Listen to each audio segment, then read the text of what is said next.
বাংলা সংস্কৃতি ও ঐতিহ্যের অন্যতম গুরুত্বপূর্ণ উৎসব হল পৌষ পার্বণ বা মকর সংক্রান্তি। দক্ষিণ চব্বিশ পরগনার সাগরদ্বীপে কপিল মুনির আশ্রমকে কেন্দ্র করে প্রতি বছরই এই মেলার আয়োজন করা হয়। এই মেলায় আসলে আপনি কোথায় থাকবেন, কি ঘুরে দেখবেন, কি সাইট সিন রয়েছে, সমস্ত কিছু নিয়েই আজকের এই ভিডিও। তা চলুন আমাদের সঙ্গে ঘুরে দেখবেন আপনারাও কপিল মুনির আশ্রমের সঙ্গে সাগরদ্বীপ।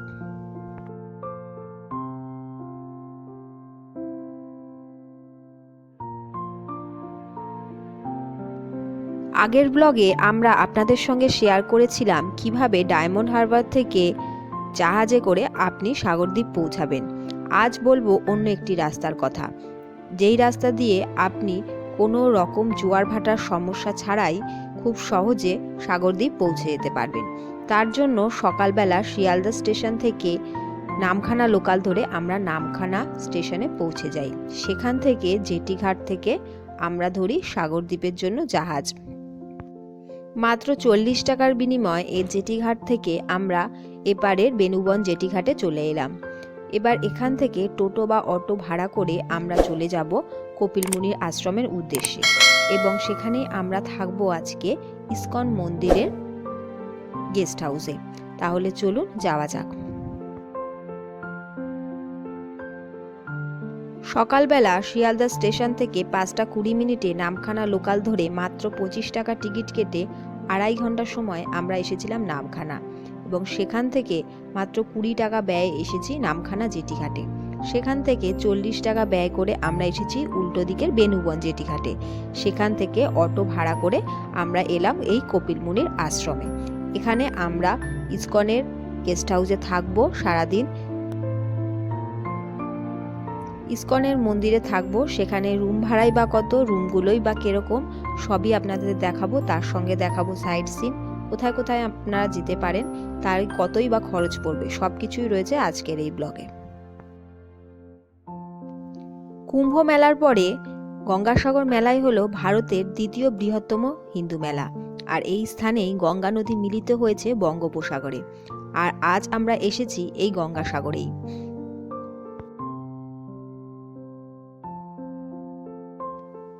কপিল মুনি আশ্রমের একদম সামনেই রয়েছে ইসকনের এই গেস্ট হাউস।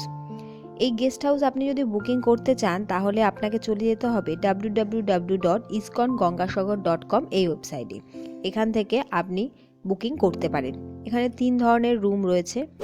একটি রয়েছে 3 bed non AC deluxe room, আর একটি 3 bed non AC deluxe room, আর একটি 4 bed non AC deluxe room. আমরা 4 bed non AC deluxe room নিয়েছিলাম, সেটির দাম পড়েছিল 990 টাকা, এবং অ্যাটাচ বাথও আপনি পেয়ে যাবেন তার সঙ্গে। এখানেই আপনারা একমাত্র গঙ্গাসাগরের মধ্যে গরম জলের সার্ভিস পাবেন। ইসকন মন্দিরের ভোগ প্রসাদ খেতে গেলে ওখানে গিয়ে আপনারা 150 টাকার বিনিময়ে দুপুরে ভোগ প্রসাদ খেতে পারেন।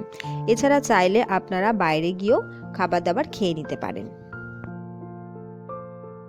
দুপুরে খাওয়া দাওয়ার পরে একটু রেস্ট নিয়ে আমরা টোটো বুক করে বেরিয়ে পড়েছিলাম সাইট সিনের উদ্দেশ্যে। প্রথমেই এলাম গঙ্গাসাগর লাইট হাউস সমুদ্র সৈকত। এটি একটি খুবই নির্জন সমুদ্র সৈকত। এরপরেই চলে এলাম নাগ সরোবর। এখানে একটি বড় সরোবর রয়েছে, এবং এর মাঝখানে রয়েছেন শ্রীকৃষ্ণ, যিনি কালিয়া দমন করছেন। এখানেই পৌষ মেলার আগে বড় একটি মেলা বসে। এই সরোবরের পাশেই রয়েছে নানা রকম দেবদেবীর মূর্তি।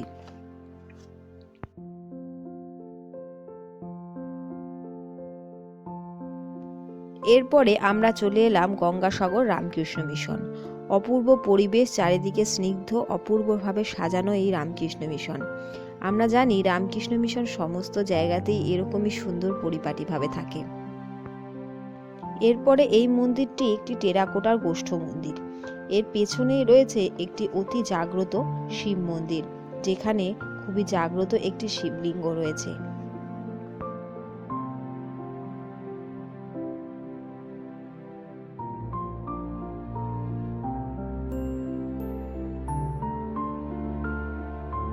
এরপরেই আমরা চলে এলাম এখানকার খুবই জাগ্রত মনসা মন্দিরে।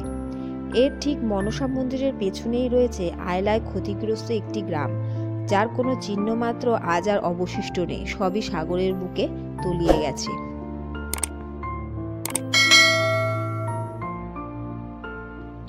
এরপরে আমরা এলাম ৩০০ বছরেরও পুরনো জাগ্রত বিশালাক্ষী মাতার মন্দির।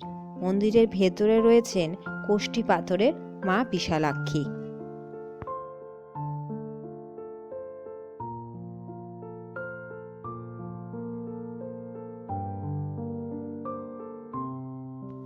এরপরে রাস্তায় যেতে যেতে আমাদের পড়লো একটি শনি মন্দির। এই শনি মন্দিরটিও খুবই সাজানো গোছানো এবং সুন্দর। এরপরে আমরা চলে এলাম এখানকার খুবই বিখ্যাত ওঙ্কারনাথ মন্দির। এই ওঙ্কারনাথ মন্দিরেও গেস্ট হাউস আছে, আপনারা চাইলে এখানকার গেস্ট হাউসেও থাকতে পারেন।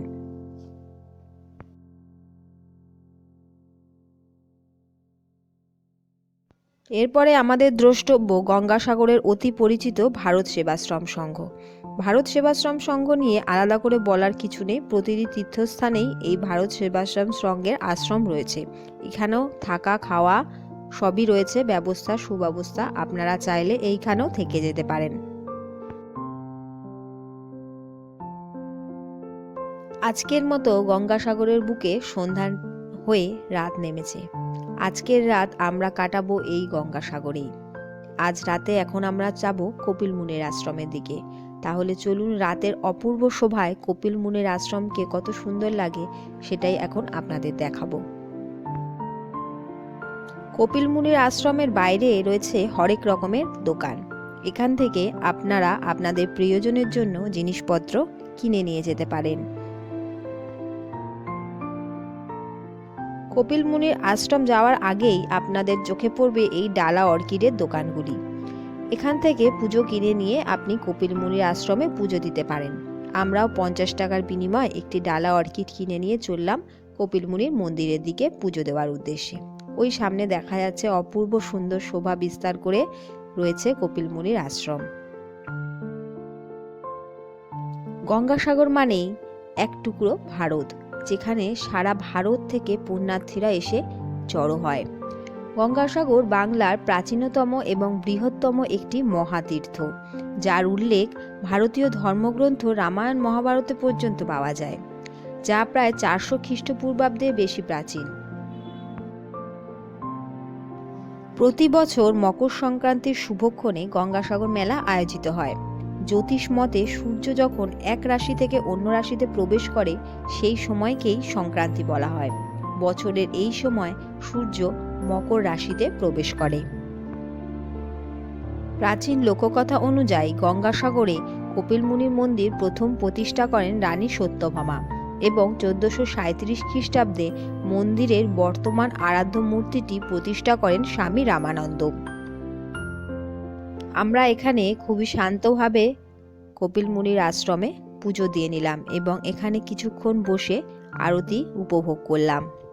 এখানেই রয়েছে সাধুদের, নাগা সাধুদের থাকবার জায়গা। আপনারাও এগুলো দেখে ভ্রমণ করে নিতে পারেন এবং তাদের থেকে আশীর্বাদ গ্রহণ করতে পারেন। আমরা এগিয়ে চললাম আস্তে আস্তে গেস্ট হাউসের দিকে।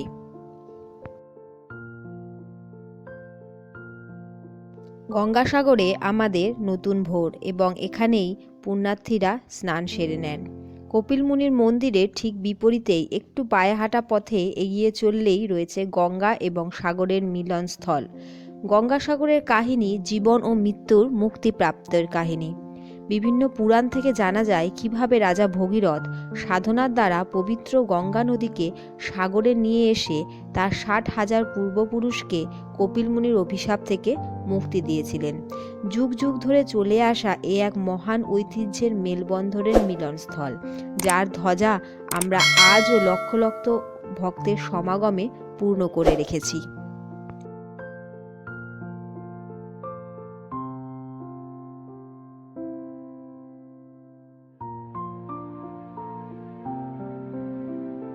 গঙ্গাসাগর ভ্রমণ আজ পর্যন্ত এইখানেই শেষ হলো।